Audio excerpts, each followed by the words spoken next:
Hello everyone. Today I would like to talk to you about why you should give up your social media account, or at the very least drastically cut back. According to an article by Kevin McSpadden of Time magazine, he quotes that the attention span of a goldfish is longer than the average adult's. That's right, the attention span of a goldfish sits at 9 seconds, whereas an adult sits at 8 seconds. But what does this have to do with social media? Well, according to Dr. Cal Newport, a New York Times bestselling author on the subject, he explains that social media may be to blame. This reasoning is that you have a phone that's always begging for your attention as notifications go off. But what's the real problem here?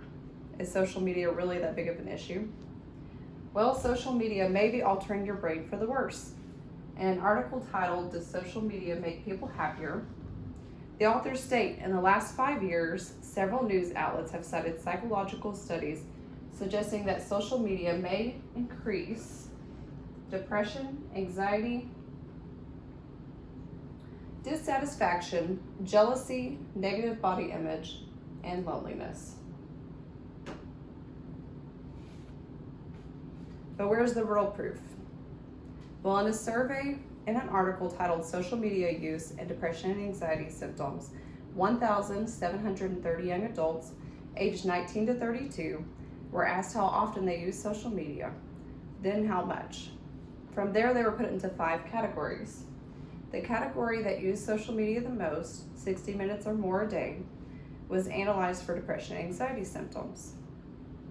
They were found to have the highest levels of anxiety and depression symptoms out of everyone. But this may not be news. Most people will admit that looking at your social media can give you the blues. Well, let's look at why we won't give it up. Here's the three main reasons most people cite. The first reason, everyone does it. According to the Pew Research Center, 90% of people aged 18 to 29 have a social media account. 74% of those people use it on a daily basis.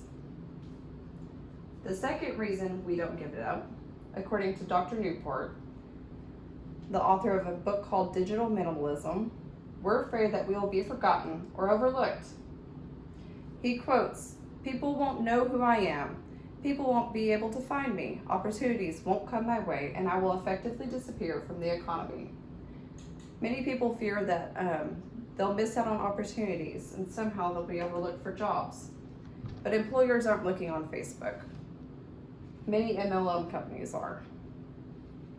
The last reason people don't give it up is because they believe it's harmless.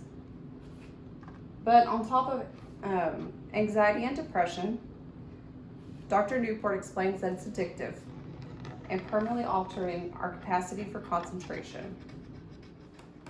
So now that we know our reasons for keeping our social media accounts aren't the greatest, let's examine what we can do about it. The biggest thing to do is just to give it up. In the same survey of over 1,700 young adults, the 3 groups who didn't use social media that much, either not on a daily basis, or only once a week, or not at all, were put into these 3 groups. The 3 groups were not associated with depression and anxiety symptoms, supporting the notion that moderate social media use may not be associated with mental health risks. My own personal experience, I can tell you, this past Christmas, I decided to give up social media, well, Facebook more specifically, for the new year. I found that my productivity increased. I completed 16 hours of school with a 4.0, and I did many things that I had been waiting to do for years. I got chickens for the first time, and I had a successful garden for the first time. But more than that, I found that I spent a lot more time with my kids. We did a lot more bike rides and just more fun things in general, like puzzles. Not only did my anxiety decrease, but my happiness increased. And I found that I didn't miss out on Facebook so much. I now only get on it on my computer. To summarize, people are afraid to give up social media because it has become a huge part of their everyday lives. Or we fear that we will be forgotten or overlooked. We reason that it's harmless, but it's obviously not according to the facts that I've given you. My challenge to you is to give up social media for 30 days. You'll find your productivity increase and your happiness increase and your overall well-being. As Dr. Newport exclaimed, life after social media can be quite positive. I know because I've lived it. Cut off.